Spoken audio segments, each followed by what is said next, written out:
Hello, അപ്പോൾ guys കുറച്ച് നാളായി ഞാൻ വീഡിയോസും കാര്യങ്ങളൊക്കെ ചെയ്തിട്ട്. അപ്പോൾ പെരുന്നാളായിട്ടൊരു വീഡിയോ ചെയ്തില്ലെങ്കിൽ അത് ഭയങ്കര മോശമായിപ്പോലെ. അപ്പോൾ പെരുന്നാളിന് തലേദിവസം ഞാനെടുത്ത വീഡിയോ ഉണ്ട്. കടയിൽ നിന്ന് ഇറങ്ങുന്ന നേരത്ത് എപ്പി അമ്പു അവിടെ വന്നിട്ടുണ്ട്.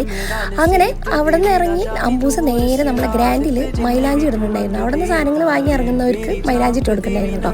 അങ്ങനെ അവിടെ ചെന്ന് അവൾ മൈലാഞ്ചി ഇട്ടു, കാരണം അവൾക്ക് ഭയങ്കര ഇഷ്ടമാണ് മൈലാഞ്ചി ഇടാനായിട്ട്. അത് കഴിഞ്ഞ് അവൾ മൈലാഞ്ചി ഇട്ടതിന് ശേഷം ഞങ്ങൾ മുന്നിടിയിൽ തന്നെ കുറച്ച് നേരം കറങ്ങി, കാരണം ഭയങ്കര തിരക്കായിരുന്നു അവിടെ. ഭയങ്കര രസമായിരുന്നു. ഈ 10 വർഷമായിട്ട് ഞാനിങ്ങനെ പെരുന്നാളിൻ്റെ തലേദിവസം ഇങ്ങനെ കറങ്ങി നടന്നിട്ടില്ല കേട്ടോ. അത് ഇപ്പിയുള്ളതുകൊണ്ട് മാത്രമാണ്. അങ്ങനെ നമ്മൾ പടക്കവും കാര്യങ്ങളൊക്കെ വാങ്ങി നമ്മൾ നേരെ വീട്ടിലെത്തി. പിറ്റേ ദിവസം ഇപ്പി പള്ളിയിലൊക്കെ പോയി വന്നതിന് ശേഷം നമ്മൾ നേരെ തറവാട്ടിൽ പോയി വാപ്പാനും ഉമ്മാനെ കാണാനായിട്ട്. അങ്ങനെ അവിടെ ചെന്ന് കുറച്ച് നേരം വർത്താനൊക്കെ പറഞ്ഞ് അവരെയും കൊണ്ട് നമ്മൾ നേരെ നമ്മളെ വീട്ടിലേക്ക് വന്നു. കാരണം ഉച്ചഭക്ഷണമൊക്കെ നമ്മളെ വീട്ടിലായിരുന്നു കേട്ടോ. നല്ല സൂപ്പർ മട്ടൻ ബിരിയാണി ആയിരുന്നു കേട്ടോ. അങ്ങനെ മട്ടൻ ബിരിയാണിയൊക്കെ കഴിച്ച് കുറച്ച് നേരം റെസ്റ്റ് എടുത്ത് പിന്നെ നമ്മൾ പുറത്തേക്കൊക്കെ ജസ്റ്റ് ഒന്ന് ഇറങ്ങി. ഈ വീഡിയോൻ്റെ ലോങ് വീഡിയോ ഞാൻ ഇടുന്നതായിരിക്കും. അപ്പോൾ ഇതാണ് നമ്മുടെ പെരുന്നാൾ ഔട്ട്ഫിറ്റ്. എങ്ങനെയുണ്ട്? അപ്പോൾ ഈ വർഷത്തെ